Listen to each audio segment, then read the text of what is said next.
Hello, this is Sammy again. In this video, I would like to show you how to solve an equation where x is on both sides of the equal sign. The equation is simple in its nature, but sometimes it can be confusing if we miss a sign or if we don't distribute properly. So what I like to do first is start by the distribution here, or distributive property. Anytime you have a number outside of parentheses, you have to multiply with whatever terms you have inside the parentheses. So I found it very helpful to draw arrows when you do the distributive property. Oftentimes students will multiply the 2 with the 3x or the first two numbers, but then it is very easy to forget about the second one. Okay, and likewise on the other side of the equal sign, just make this a habit of drawing arrows anytime you have distribution. So if we multiply 2 times 3x, this will be 6x, and then there's another common mistake that students will just simply bring down the 5 and forget that needs to be multiplied by the 2. 2 times negative 5, or 2 times 5 here, is going to be 10.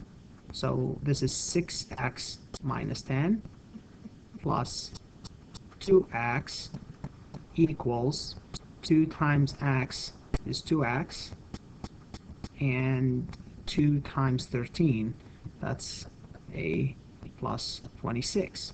Okay, so what I notice here that on this side, on the left side of the equal sign, we have x's, and those are like terms. We can go ahead and combine those two.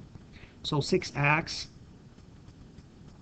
and the 2x can be combined together, and for that we will end up with 8x.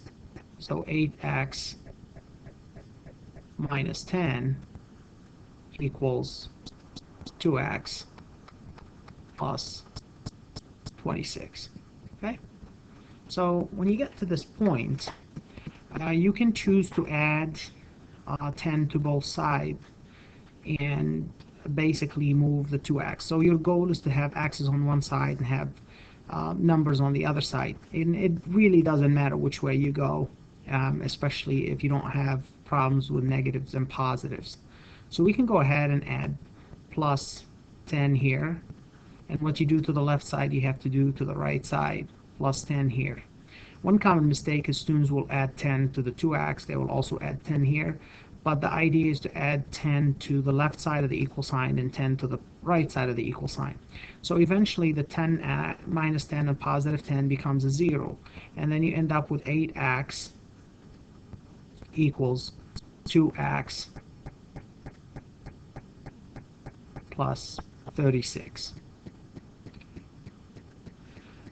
Then you notice here that in order for you to have all the x's on the left side, it would make sense right now to just subtract 2x from here and subtract 2x from here, and this will allow you to cross this out. 2x minus 2x is 0, and then we will end up with, on the right hand side, you will have 36, and then on the left hand side you will have 6x.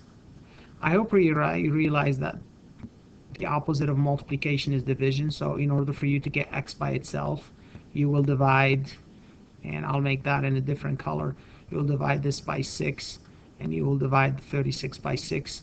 Therefore 6 divided by 6 is 1, and so you end up with 1x, or just x, equals positive 6. And that's how you solve an equation where x is on both sides of the equal sign. Oftentimes students will think that 6 divided by 6 is equal to 0, but 6 divided by 6 is equal to 1. That's why you end up with x, or 1x.